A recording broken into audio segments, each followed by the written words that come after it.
long before the rise of Athens. Before the warriors of Sparta, there was an island kingdom that glimmered like a jewel upon the blue Aegean Sea. A civilization of artists, sailors, and builders who lived not by the sword, but by the rhythm of the waves. This was Minoan Crete, Europe's first great civilization. But around 1450 BCE, this peaceful world fell silent. Palaces burned, cities crumbled, and an entire culture vanished from history. Today, we travel back over 3,000 years to uncover the mystery behind the fall of the Minoan Civilization. Was it the fury of a volcano or the march of foreign invaders?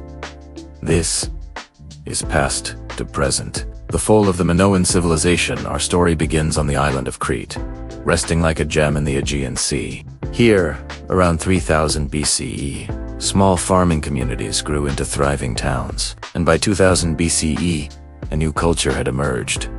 One so advanced, it would become the first great civilization of Europe. The Minoans, named after the legendary King Minos, were masters of the sea. They traded olive oil, wine, and fine pottery across the Mediterranean, from Egypt to the coast of Anatolia. Their ships carried not only goods, but ideas, art, and culture. Unlike many ancient societies, the Minoans built no massive walls around their cities. Historians believe they felt secure, protected by the sea and by their powerful navy. Their island home seemed safe, serene, and blessed by the gods. At the heart of their world stood magnificent palaces, not fortresses of war, but centers of peace and administration. The most famous was Knossos, a labyrinth of over 1,000 rooms, vibrant murals, and complex corridors. Its walls were painted with scenes of nature, dolphins, festivals, and dancers,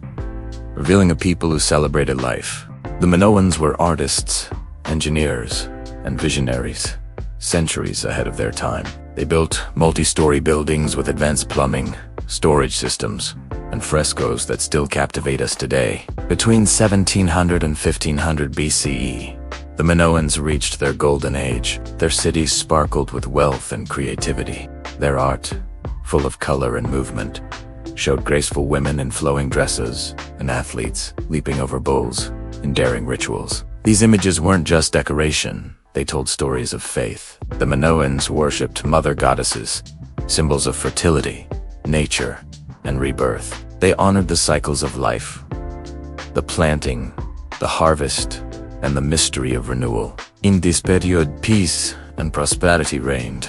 No massive armies, no endless wars, just trade, culture, and the hum of a thriving island civilization. But history teaches us, even the most peaceful civilizations can face the wrath of nature. And for the Minoans, the threat would come from the sea, not in the form of ships, but from the heart of the earth itself. Around 1600 to 1500 BCE, an island north of Crete, Thera, known today as Santorini, erupted with unimaginable force. It was one of the most powerful volcanic eruptions in human history. The explosion tore the island apart. Ash clouds rose miles into the sky. Tsunamis thundered across the Aegean Sea, slamming into the shores of Crete.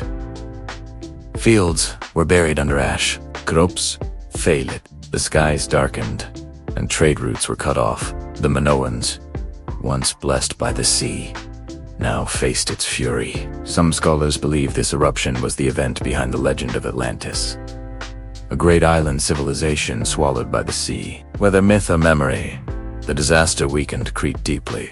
The people rebuilt, but their world had changed. The balance between nature and humanity had been broken. While the Minoans struggled to recover, across the sea in mainland Greece, a new power was rising.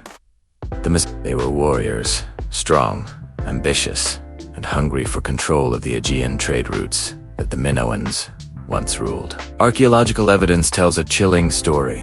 Around 1450 BCE, almost all the major Minoan palaces, Phaistos, Malia, Zacrus, were destroyed by fire. Only Knossos remained standing. And soon after, something remarkable appeared.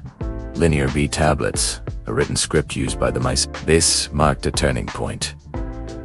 Crete was no longer Minoan. It had become Mycenaean Crete, The invaders adopted much from the people they conquered: their gods, their art, even their palace architecture. But the soul of the Minoan world, its peace, its color, its rhythm, slowly faded away.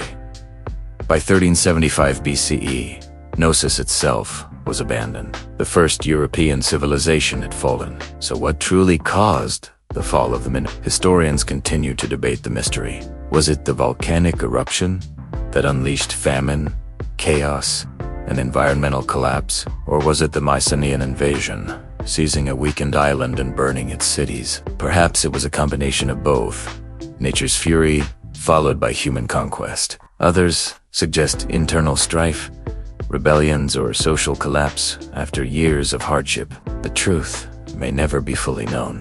But in the ashes of their palaces and the ruins of Knossos, we find traces of a civilization that dared to dream in color when the rest of the world still lived in stone. The Minoans may have vanished, but their spirit endured.